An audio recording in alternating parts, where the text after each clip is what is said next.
അല്ല, ഡിവൈഎഫ്ഐക്ക് ഇപ്പോൾ വേറെ എന്താ പണി? 60 വയസ്സ് 58 നിന്ന് 60 വയസ്സാക്കിയിട്ട് വിരമിക്കൽ പ്രായം വർദ്ധിപ്പിക്കുകയാണ്. ഡിവൈഎഫ്ഐയുടെ അഭിപ്രായം വന്നില്ല. എന്താ ഡിവൈഎഫ്ഐയുടെ സംസ്ഥാന സെക്രട്ടറി ഇരിക്കുന്ന യുവജനക്ഷേമ ബോർഡിൽ 21 പേരെ താൽക്കാലിക ജീവനക്കാരെ സ്ഥിരപ്പെടുത്താൻ പോവുകയാണ്. എന്ത് പരീക്ഷയുടെ അടിസ്ഥാനത്തിലാണ്? ഏത് ടെസ്റ്റിന്റെ അടിസ്ഥാനത്തിലാണ്? ഏത് അഭിമുഖത്തിന്റെ അടിസ്ഥാനത്തിലാണ്? അപ്പോൾ പിൻവാതിൽ നിയമനമാണ്. ഡിവൈഎഫ്ഐക്ക് എന്തെങ്കിലും അഭിപ്രായമുണ്ടോ? അവർ പോലും ഈ പിൻവാതിൽ നിയമനത്തിന് കൂട്ടുനിൽക്കുകയാണ്. ഇവിടെ ടെക്നിക്കൽ അസിസ്റ്റന്റായിട്ട് ജോലി ചെയ്യുന്ന 950 ആളുകളെ സ്ഥിരപ്പെടുത്താൻ സർക്കാർ തീരുമാനിച്ചു. അതിന്റെ കാരണം പറഞ്ഞത് ദേശാഭിമാനി പത്രം വരുത്തുന്ന ആളുകളാണ് അവരെന്നുള്ളത്. ദേശാഭിമാനി പത്രം വായിക്കുക അതൊരു അധിക യോഗ്യതയാണ്. കാരണം അത് വായിക്കാനുള്ളൊരു മനസ്സ് അവർ കാണിക്കുന്നുണ്ടെങ്കിൽ അവരെ സ്ഥിരപ്പെടുത്തണം. അതൊരു അധിക യോഗ്യതയാണ്. അപ്പോൾ അവരെ സ്ഥിരപ്പെടുത്തണം. ഈ ഡിവൈഎഫ്ഐക്ക് എന്തെങ്കിലും അഭിപ്രായം ഉണ്ടായോ?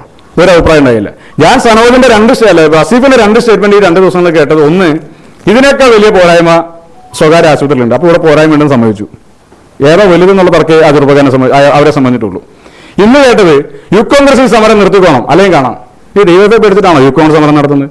ഡിവൈഎഫ്ഐയുടെ രാഷ്ട്രീയം ഡിവൈഎഫ്ഐ പറയുക, യൂത്ത് കോൺഗ്രസിന്റെ രാഷ്ട്രീയം യൂത്ത് കോൺഗ്രസ് പറയും. ഇത് മോദിയുടെ കേന്ദ്ര സർക്കാരിനെതിരെ സമരം ചെയ്യുമ്പോൾ ബിജെപിയുടെ ആളുകൾ പറയുന്നതും പിണറായി വിജയന്റെ സർക്കാരിനെതിരെ സമരം ചെയ്യുമ്പോൾ ഡിവൈഎഫ്ഐയുടെ ആളുകൾ പറയുന്നത് സ്വരം ഒരേപോലെയാണ്.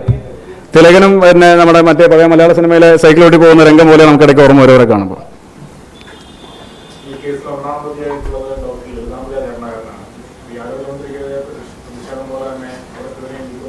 അല്ല, ആരോഗ്യവകുപ്പ് മന്ത്രി ഇന്ന് പറഞ്ഞു, ഞാനല്ലല്ലോ സർജറി നടത്തിയത്, ഞാനല്ലല്ലോ കത്രിക വെച്ച് മറന്നത്. ഇവിടെ ട്രെയിൻ ദുരന്തം ഉണ്ടാകുമ്പോൾ വകുപ്പ് മന്ത്രി രാജിവെച്ചിരുന്നത് ആ ട്രെയിൻ ഓടിച്ച് മന്ത്രി ആയതുകൊണ്ടാണോ? അല്ലല്ലോ. അല്ലെങ്കിൽ അതിന്റെ അറ്റകുറ്റപ്പണിയിൽ പോരായ്മ വരുത്തി. ഇത് ധാർമ്മികമായ ഒരു ഉത്തരവാദിത്തമല്ലേ? ആ സംവിധാനം 5 വർഷക്കാലമായി പരിപൂർണമായി തകർന്ന് തരിപ്പണമാകുന്ന സ്ഥിതി ഉണ്ടാകുന്നു. ഇവർ തന്നെ ഡോക്ടർ ഹാരിസ് ചിറക്കല്, അദ്ദേഹം കോൺഗ്രസ്സുകാരനല്ലല്ലോ. നിലമ്പൂർ ഉപതെരഞ്ഞെടുപ്പ് നടക്കുന്ന സമയത്ത് നിലമ്പൂർ ഉപതെരഞ്ഞെടുപ്പിൽ എം സ്വരാജ് പരാജയപ്പെട്ടപ്പോൾ സ്വരാജ് ജയിച്ചു എന്ന് ഫേസ്ബുക്ക് പോസ്റ്റ് ഇട്ടാളാ. ഈ പരാജയത്തെ അംഗീകരിക്കുന്നില്ല. സ്വരാജ് തന്നെയാണ് ജയിച്ചതെന്നാണ് പുള്ളി സ്വയം വിശ്വസിച്ചും ഫേസ്ബുക്ക് പോസ്റ്റ് ഇട്ടത്. അത്ര അടികുറച്ച കമ്മ്യൂണിസ്റ്റുകാരനാണ്, CPM കാരനാണ്. അദ്ദേഹത്തെ പോലൊരു ആൾക്ക് എന്തുകൊണ്ട് അന്ന് തിരുത്തി പറയേണ്ടി വന്നത്? അദ്ദേഹത്തെ പോലൊരു ആൾക്ക് അന്ന് സർക്കാരിനെ വിമർശിക്കേണ്ടി വന്നത് ഈ അടിയന്തര ശസ്ത്രക്രിയയ്ക്ക് വേണ്ടി പോലുമുള്ള സൗകര്യങ്ങൾ ആശുപത്രിയിൽ ഇല്ല. രോഗികൾ തന്നെ പോയി കാശ് കൊടുത്ത് വാങ്ങിക്കൊണ്ടുവന്ന് ഈ പറയുന്ന കാര്യങ്ങൾ ചെയ്യേണ്ടതായി വരുന്ന ഘട്ടമുണ്ടായതുകൊണ്ടാണ്. അപ്പൊ അങ്ങനെ ഹാരിസ് ചിറക്കൽ ആ സ്റ്റേറ്റ്മെന്റ് നടത്തിയപ്പോൾ ഹാരിസ് ചിറക്കലിനെതിരല്ലേ നടപടിയെടുത്തത്? ആ പ്രശ്നം പരിഹരിക്കുന്ന നടപടികൾക്കല്ല ആരോഗ്യവകുപ്പ് മന്ത്രി നേതൃത്വം കൊടുത്തത്. നേരെ തിരിച്ച് ഹാരിസ് ചിറക്കലിനെതിരെ നടപടിയെടുക്കാനാണ് അവർ അന്ന് തയ്യാറായത്. ഇപ്പോ നിങ്ങൾ ചോദിച്ചു ഉദ്യോഗസ്ഥർക്കെതിരെ സമരം. ഉദ്യോഗസ്ഥർക്കെതിരെ അല്ലല്ലോ, അതാണ് ഞാൻ നേരത്തെ പറഞ്ഞത്. അല്ല, ഡോക്ടർക്കെതിരെയാണോ സമരം നടത്തേണ്ടത്, അതല്ല സംവിധാനത്തിനെതിരെയാണോ സമരം നടത്തേണ്ടതെന്നാണ് പ്രധാനപ്പെട്ട പ്രശ്നം. സംവിധാനത്തിന്റെ വ്യക്തിപരമായിട്ടല്ലല്ലോ, സംവിധാനത്തിന്റെ പോരായ്മകളാണ് ഇത്തരത്തിലുള്ള വ്യക്തിപരമായ വീഴ്ചകൾ ജനങ്ങൾ അനുഭവിക്കേണ്ടി വരുന്ന ഒരു സാഹചര്യം ഉണ്ടാകുന്നത്. അത് എററിനെ കറക്റ്റ് ചെയ്യാനുള്ള സംവിധാനം ഇന്ന് ആരോഗ്യവകുപ്പിനില്ല എന്നുള്ളതാണ്. 2017 കത്രിക വയറിൽ കുടുങ്ങി പ്രയാസപ്പെടുന്ന ഹർഷനോട് അത് ഈ സർക്കാരിന്റെ കാലഘട്ടത്തിൽ പറ്റിയ കത്രികയാണെന്ന് തെളിയിക്കാൻ വേണ്ടി ആവശ്യപ്പെട്ട ആരോപണമാണ് നമ്മുടെ സംസ്ഥാനത്തിനകത്തുള്ളത്. ഇന്നും അവർ പറയാം അത് 2014 സംഭവിച്ചതാണോ എന്ന് ഇപ്പോഴും സംശയമുണ്ട് എന്ന് പറഞ്ഞാൽ ഒരു രോഗിയുടെ അവസ്ഥ എന്താ? അത് സംഭവിച്ചാൽ ആ സംഭവിച്ച രോഗിക്ക് നഷ്ടപരിഹാരം കൊടുത്ത് അവരുടെ ജീവൻ നിലനിർത്താൻ വേണ്ടുന്ന നടപടിക്രമങ്ങളിൽ ഉണ്ടാകുന്നുണ്ട്. നമ്മുടെ ശരീരമല്ലേ ഏറ്റവും വിലപ്പെട്ട ഒന്ന്. ശരീരത്തിന്റെ അംഗഭംഗം സംഭവിക്കുന്ന സാഹചര്യം ഉണ്ടായാൽ അതിന് എന്ത് കോമ്പൻസേഷൻ തന്നിട്ടാണ് കാര്യം?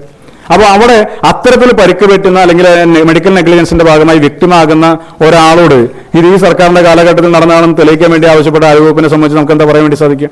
അതേപോലെ തന്നെയാണല്ലോ ഇപ്പോൾ ഇവിടെയും ഇവരോട് പറഞ്ഞുകൊണ്ടിരിക്കുന്നത്. ഇപ്പൊ ഇന്നലെ മറ്റൊരു ഡോക്ടർ പത്രസമ്മേളനം നടത്തി പറഞ്ഞു അതൊരു ചെറിയ എക്യുപ്മെന്റ് ആണ്, അത് എൻലാർജ് ചെയ്താണ് വന്നത്, അത് 50 വർഷക്കാലം പോലും ശരീരത്തിലുണ്ടായാലും കുഴപ്പമില്ല. അപ്പൊ ഈ മനോഭാവമുള്ള ഒരുപാട് ഉദ്യോഗസ്ഥരുണ്ട്. ഈ മനോഭാവമുള്ള ഉദ്യോഗസ്ഥർ ഇങ്ങനെ യാതൊരു ഭയാശങ്കയും ഇല്ലാതെ വന്ന് സമൂഹത്തോട് വിളിച്ചു പറയാൻ വേണ്ടി ധൈര്യമുണ്ടാകുന്ന അവർക്ക് എന്തുകൊണ്ടാണ്? നടപടികളില്ലാത്തതുകൊണ്ടാണ്. ഞാൻ നേരത്തെ പറഞ്ഞ കൊടുങ്ങല്ലൂർ താലൂക്ക് ആശുപത്രിയിൽ പാമ്പ് കടിയേറ്റ് വന്ന ഒരു കൊച്ചു കുട്ടി, ആ കുട്ടിക്ക് ആന്റിവെനം കൊടുക്കേണ്ട സമയത്ത് കൊടുക്കാതിരുന്നതിന്റെ ഭാഗമായി കുട്ടി മരണപ്പെട്ടു. DMOയുടെ അന്വേഷണ റിപ്പോർട്ട് ഡോക്ടർമാർക്ക് വീഴ്ച പറ്റിയെന്നുള്ളതാണ്. ഒരു നടപടി ഉണ്ടായില്ല. നിയമസഭയിൽ ചാലക്കുടി MLA സനീഷ് കുമാർ ജോസഫ് അതിനെ പറ്റി സംബന്ധിച്ച് ചോദ്യം ചോദിച്ചു. ഒരു നടപടി ഉണ്ടായില്ല.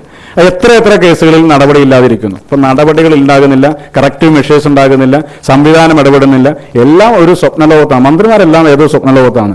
ഉദ്ഘാടനത്തിന് തറക്കല്ലിടുക, എവിടെയെങ്കിലൊക്കെ പോയി പ്രസംഗിക്കുക, അതിന്റെ റീല് കുറച്ച് പ്രചരിപ്പിക്കുക. ഇതിനപ്പുറത്തേക്ക് ഈ സംവിധാനങ്ങളെ ക്ലിയർ ചെയ്തു പോകുന്നതുമായി ബന്ധപ്പെട്ട് ഇവർക്ക് യാതൊരു ഉത്തരവാദിത്വവുമില്ല. നിരുത്തരവാദിത്വപരമാണ് ഇവരുടെ സമീപനം.